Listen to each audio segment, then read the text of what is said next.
Afternoon, Lag Off Academy members and guests, and welcome back to another episode. You'll have to forgive me if I sound like the missing character from the Golden Girls, but I'm just getting over the cold. Let's go straight to Vijay Singh now. So Vijay Singh does have a flip, and we have to ask ourselves, why does he need to flip at the golf ball? And it has to do with conservation of angular momentum and when you are transferring that power into the golf ball.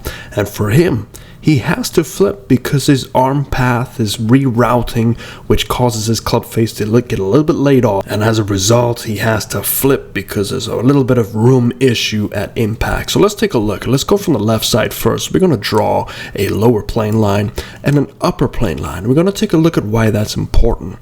As we take that club back, we can see he's done a great job of keeping things connected. However, you can see that club face is starting to open up to his spine angle. But ideally, if you want to keep that club face a little bit squarer to your spine angle longer, this will establish your width and don't get your hands to be a little bit rotational.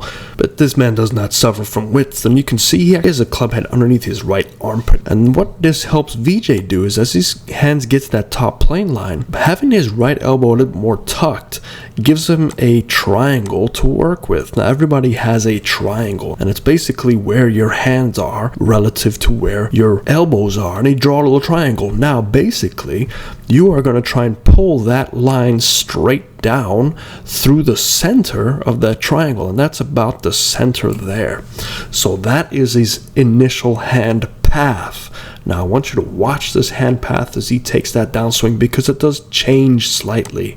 As it comes down into impact, you can see the hand path is going down there initially, but then all of a sudden it comes a little bit more towards the golf ball, forcing this club head to be slightly laid off in relation to his plane. So now we have to ask ourselves why that is the case. And let's go to the right side of the screen here, and we can see that big massive turn that Vijay establishes at the top. Very Hogan-esque, where things are kind of broken down a little bit just because we've established a lot of turns. So those that have a big body turn, including the hips, have to brace that left knee down, or else they start popping knee joints, and we don't want to do that specifically at that level that he has. So that's why he has to stretch a lot and hit thousands of golf balls a week to maintain this swing.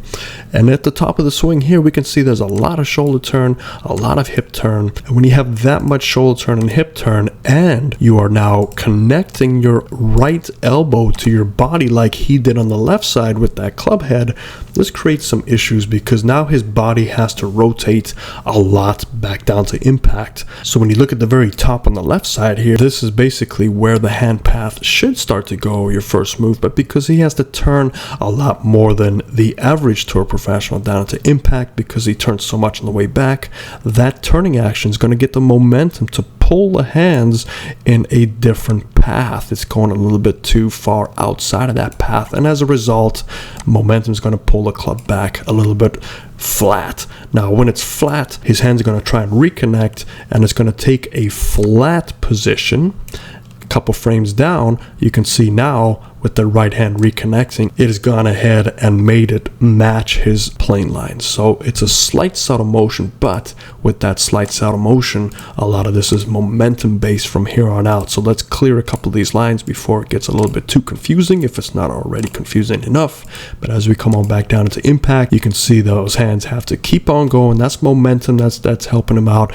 He has to create a little bit more room, so his body kind of stops turning. His lower body has to stop turning to allow his hands to catch up and release. And look at that right hand. The right hand almost comes off the club face, and I will go and post some pictures up right now to show you his past impact, and that right hand's almost coming off the club face. I think he holds on to it with his index finger and thumb, but most of the time it's coming off that club face because there is not a lot of room for him to keep turning. On the right side of the screen, he's got this beautiful lag here, a lot of angle. Now there's no way that any human can hold that at impact, but because his arms are now reconnecting to his body and he's letting his hands start to reconnect a little bit too soon, he's already starting to lose some of that angle. So we're going to look at that connection between the top button and his base of the club, which is right here.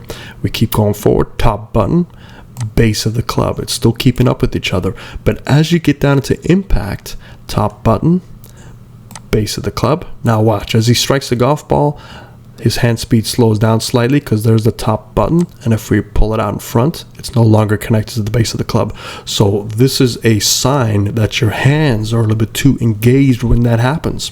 And now the top button is way out in front of where his hands are. But take a look at what happens as he strikes on through. It now reconnects, so that hand speed reconnects to normalcy as he keeps turning. So, what can we learn from this?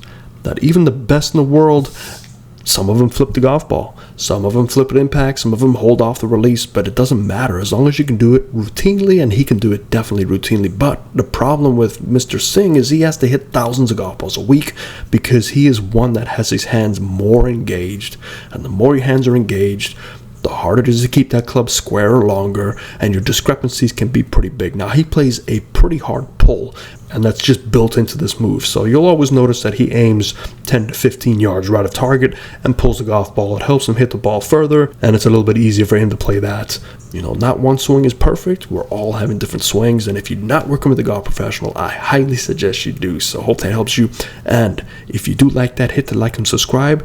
And we're doing a 1,000 sub giveaway where I'm giving away 10 free lessons. And if you're not in the SoCal area, I will buy one for you from a PJ member. But I will see you Sunday. And if you haven't voted for the next video, it's coming out in 2 weeks, and the voting is up there. So go vote. And other than that, fairways and greens off.